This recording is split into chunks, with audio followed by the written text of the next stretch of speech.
Hello, everyone. I'm Mr. Hess, and this is my lovely assistant, Conrad Sikulski, and he's going to plate up a charcuterie platter from Milton's. So Conrad's starting with our meats.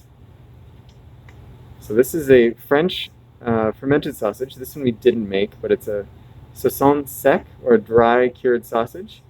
He's putting that on. And we don't have a charcuterie board per se, but we're using a nice large platter. I think you'll find the bigger the space, the more you can kind of have fun with it and plate things. The next one that's going on we did make. This is a hot smoked Copa style sausage. So it's we used a large casing and cubed our pork and added spices like paprika and juniper to create a nice slightly spiced sausage pairing. All right, and next, Conrad's adding our cheeses. There's 3 to choose from. He's got our chev crusted in herbs. There's a lot of basil, a lot of parsley. There's a rosemary salt, and there's salt and pepper on there as well. This is the entourage, and Conrad's just brushing off the extra. You might find that the chamomile that we used to crust it, there's just some pieces that are a little big. So, and there's some stems as he's picking off right now. But a little bit of that in your cheese will be delicious. That's a really nice floral note to it. Now next he's got the Gruyere, which you can certainly put on the platter as a whole piece, or you could slice it. If you do put it on the platter, you're going to want some utensils, maybe a little cheese knife to cut pieces off of it. The nice thing about whole pieces is if there's leftover, they keep better. You can put them in a little Ziploc bag and they'll keep nicely. And now we have our condiments. So there are the 4. Conrad's going to start with the olive tapenade. So it's olives, tomato concassé, lots of herbs, as well as capers. And that we're going to put right on top of our chev. I think you'll find that the raciness of the goat's cheese works really well with the saltiness and the sort of sour that comes along with the olives. Next up, he's got the Alberta honey mustard. So the honey is from the Wavy Lake Hutterite colony. And we've mixed that with a really nice grainy mustard. And we're going to put that on the side in a little crock. So that's ready to go. Those little tiny spoons you have at home that you never use, this is the place to use them. Next up we have a chutney, and this is made with red heart plums and Saskatoon berries. It's very sweet and sour. It's definitely a little bit sour there, and that's going to work really well with the really rich foods that we have here. We've got cheeses, we've got the pate. Pate is quite rich, so that acidity will help cut through that.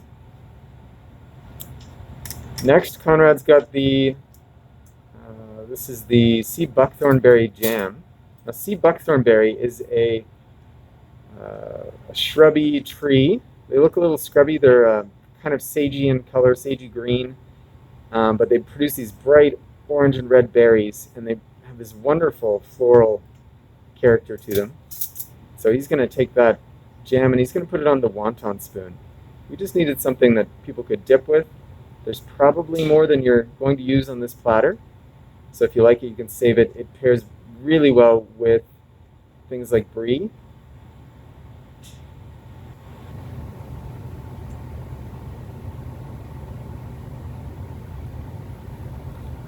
All right, that looks great.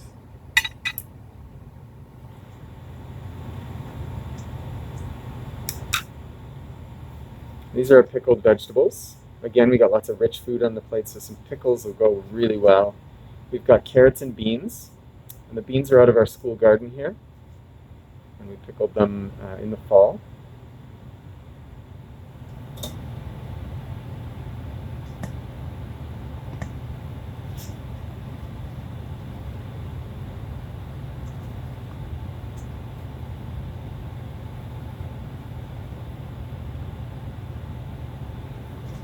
Lovely. Right, next we have the chicken liver mousse. So it's got just a thin layer of butter on top, and that's just to help keep the color. It does have a tendency to oxidize once you've cut into it.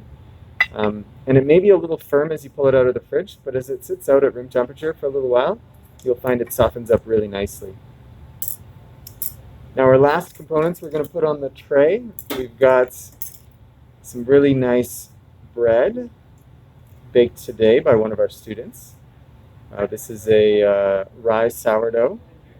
So 20% rye and 80% all-purpose flour. And there's more than you can fit on this platter. You can always have a little basket on the side or a little side plate. And very last we have our 2 types of crackers. So we have one that's made a little bit more like pasta. So that's these pointy ones. They're rolled out into thin sheets and baked between sheet pans with rosemary and salt. There's probably, again, more than you can fit on the platter, so we'll just put a few on. And then the next one is made sort of more like a biscotti. So you make a loaf and then bake those. And after they're baked, we freeze them and we slice them really thinly on a meat slicer and then bake them again, much like biscotti. And those ones have walnuts and cranberries. And that is our charcuterie board from Milton's for you. So please enjoy, and thanks for ordering.